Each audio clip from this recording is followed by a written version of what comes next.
Hi, this is Ed, and welcome back to Global TV Talk Show. Our very special guest today is the author of Resilience at Work.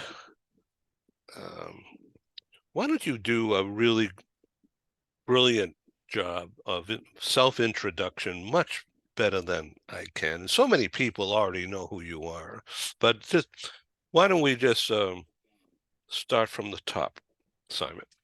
Sure. Worked at Disney for 7 years, sales director for Disney Institute.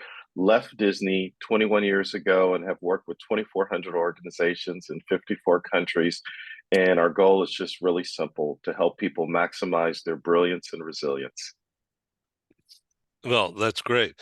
Now, at Disney, going back, this is a long time ago, of course, Sure. and but when you were doing that, that was in a training, internal training, or both internal and external?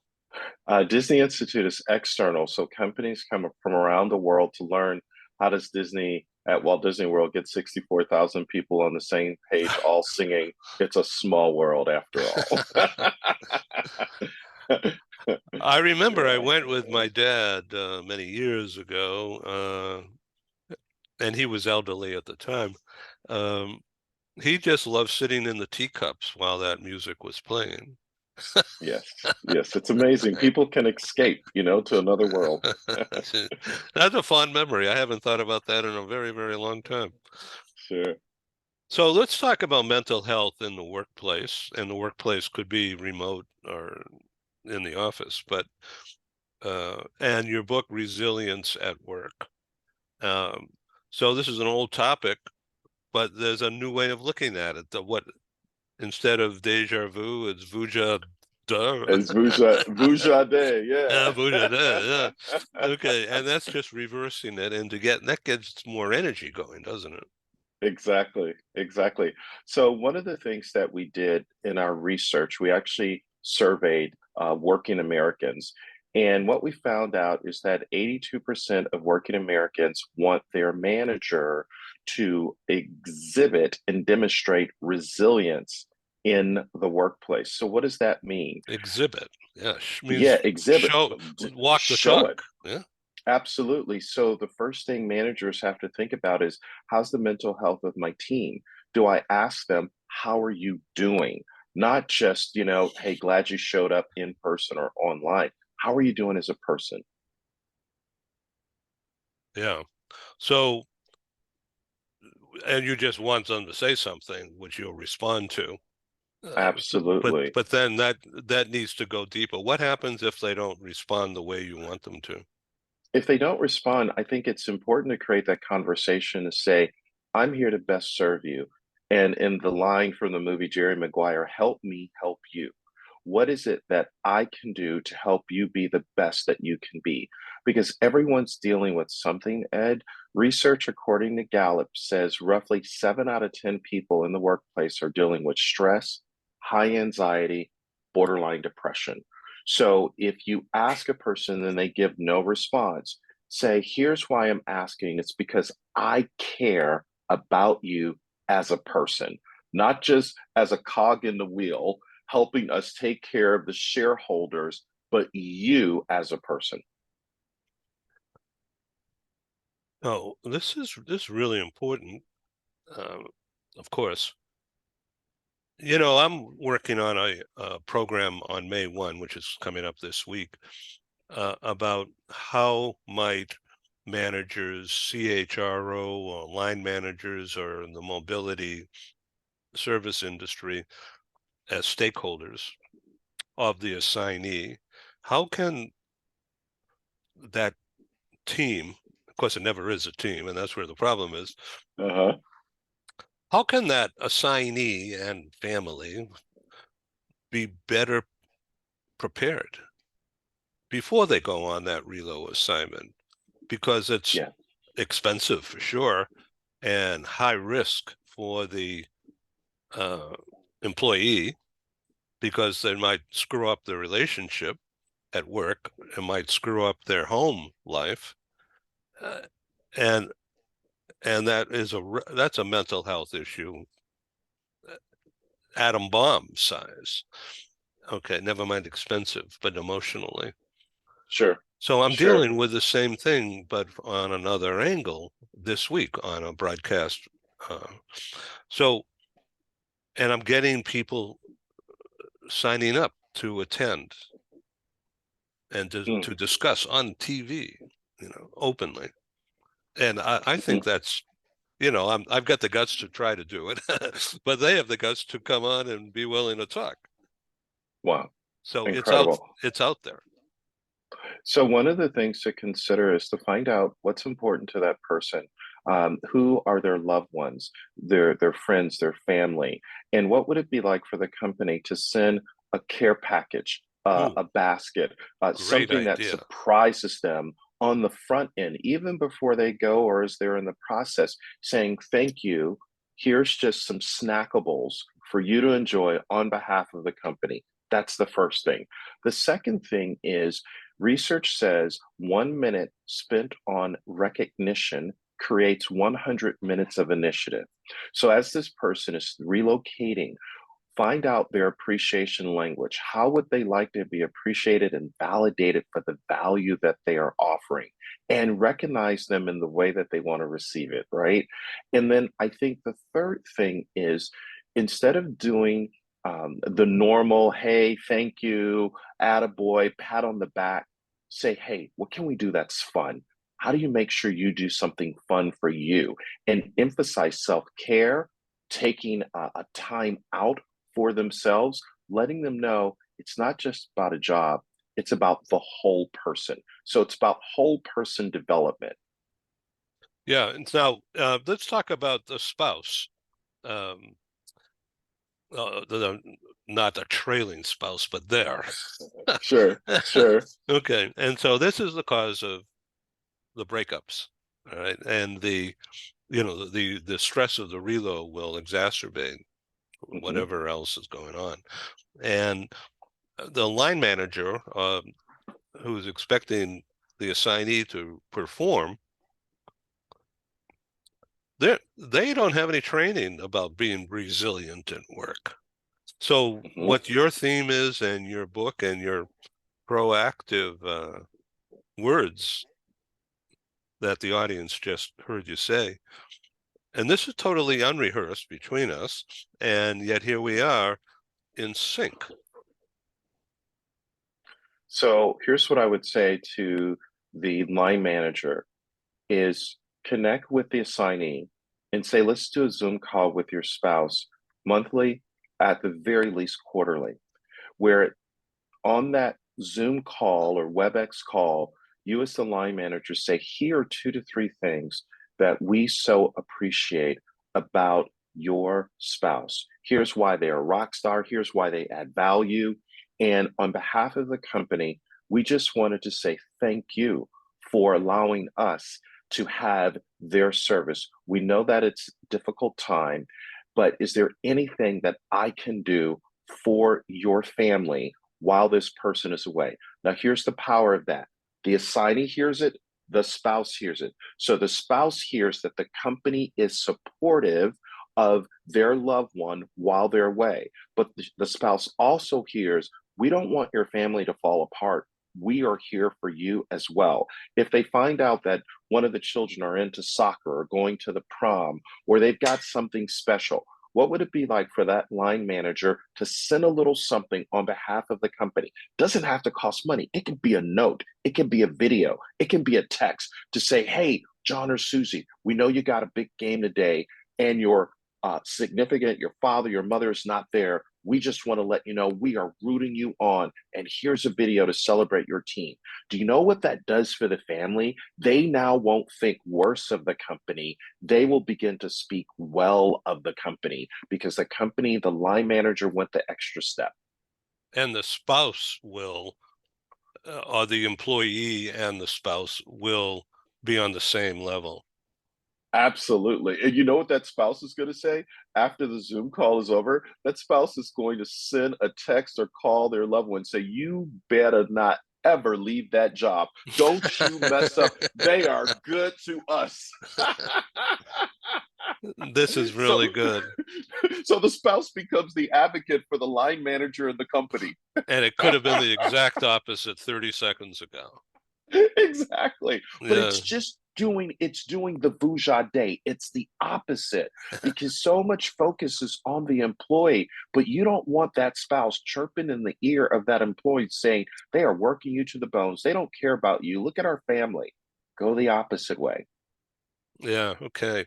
So how long did it take you to write this, to prepare this newest book, Resilience at Work? 2 years, 10 rewrites, three title changes. Now, why was it so much revision? Because you were energized going forward rather than it became an energy source, not an energy pain. Well, I wanted to stretch myself. This is the first book that is a parable that I've ever written, and I had never written a parable before. What's a And parable? so a parable is a story where the hidden meaning and the key takeaways, kind of like the Trojan horse, it's buried in the story. So you begin to discover yourself by listening to the journey of others. And it's a very specific way in writing because it's not prescriptive. It's not do these 3 steps and these 5 steps. Everything is a question, it's a story, and it's an invitation for the reader to self select. I think I know what I need to do. Wow, that's Yeah. that's brilliant. Okay. So Yeah. what do you remember from well, it's been about a year since we spoke on TV. Um,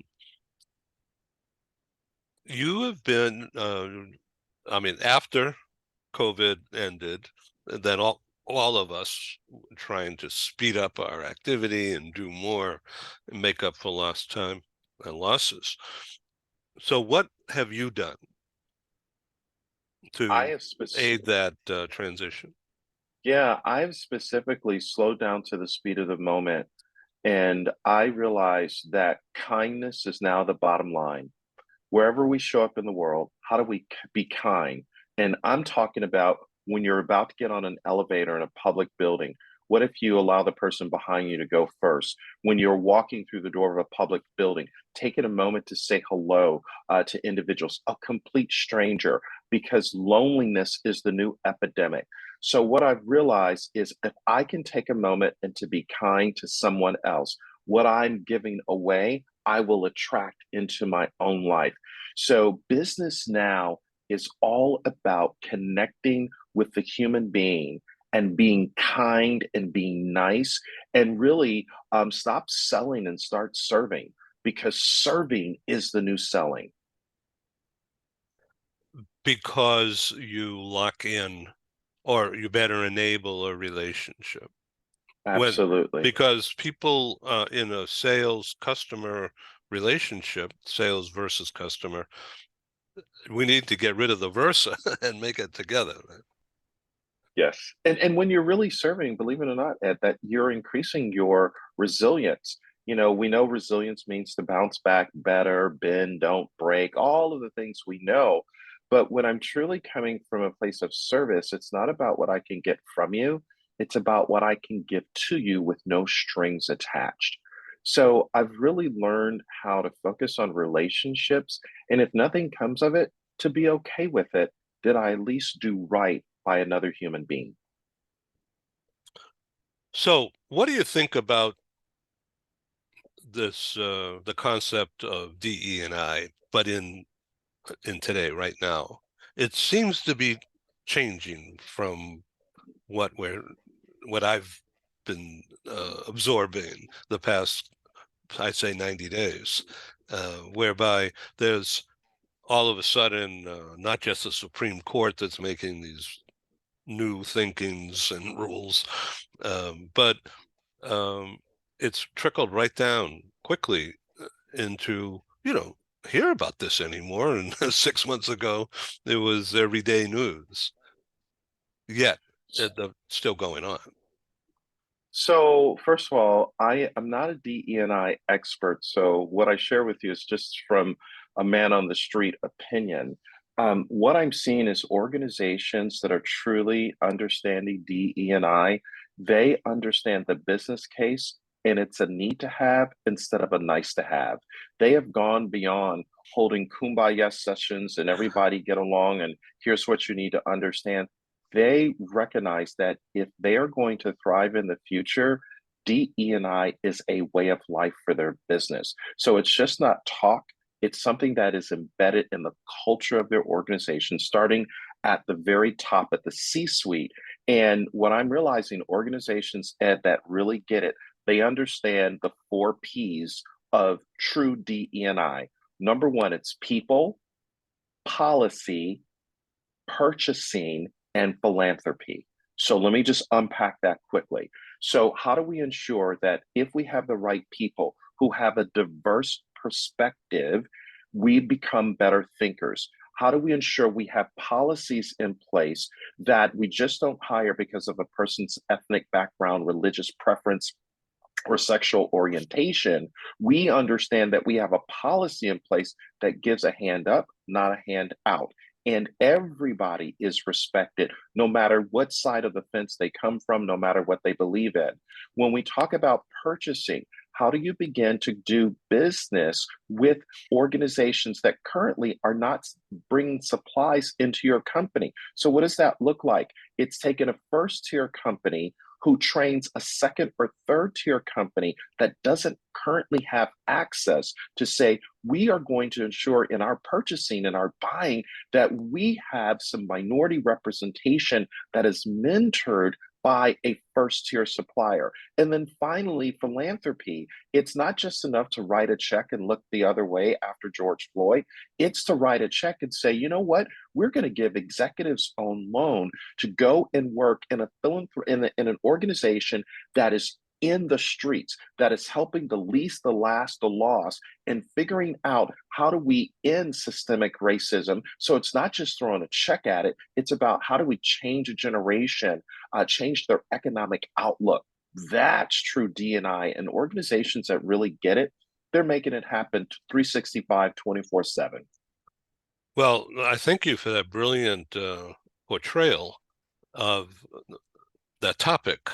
And audience, this is not rehearsed, and this is all stimulant between us. So I thank you for that explanation. That's brilliant. And so tell us about where you're going next to promote awareness of resilience at work. And what would be, if you don't mind repeating, the top three things, elements that you want my audience to understand about what makes this book different? So, what's interesting about the book is we also have some new research that we really bring through and talk about. And here are the three things we want you to take away is in order for organizations to thrive, they need to ensure that they are focusing on resilience, but even more importantly, brilliance. Because brilliance, according to working Americans, they say brilliance is confidence, intelligence, and creativity. So that's the first thing. How are we unlocking individuals to be their most brilliant self? The second thing I want you to take away from the book is we are hearing so much about AI, but in order for people to be more resilient, they have to practice AI for themselves. What does that mean? Actual intelligence. So, how do we leverage Oh, I actual like that. intelligence every single day so people are not overwhelmed by, oh my God, my job is going to be eliminated because of AI? And then the third thing, and this is so important, put human being before human doing. And what I mean by that, as we've often heard, people don't leave companies, they leave managers. A part of our research showed that 55% of working Americans would take a lower paying job to go and work for a manager that inspires their brilliance. So, what that means is that individuals want to work in a company where they are activated, not just tolerated. And how do you ensure they're working in a culture where that leader invites them to be the best version of themselves? Thank you very much. Simon T. Bailey, for being my guest again on this TV Talk show. Do you want to hold up the cover of the book if you have one handy? Sure, I absolutely do. In fact, I've got one right here. Resilience at Work: How to Coach Yourself into a Thriving Future. Turn it, it's upside down, but Oh, sorry. That would help, right? Totally unrehearsed. okay, there's the okay, great. So thank you very much. Awesome. Awesome is right. I learned a lot. Thank you. Come back. For sure. Thank you.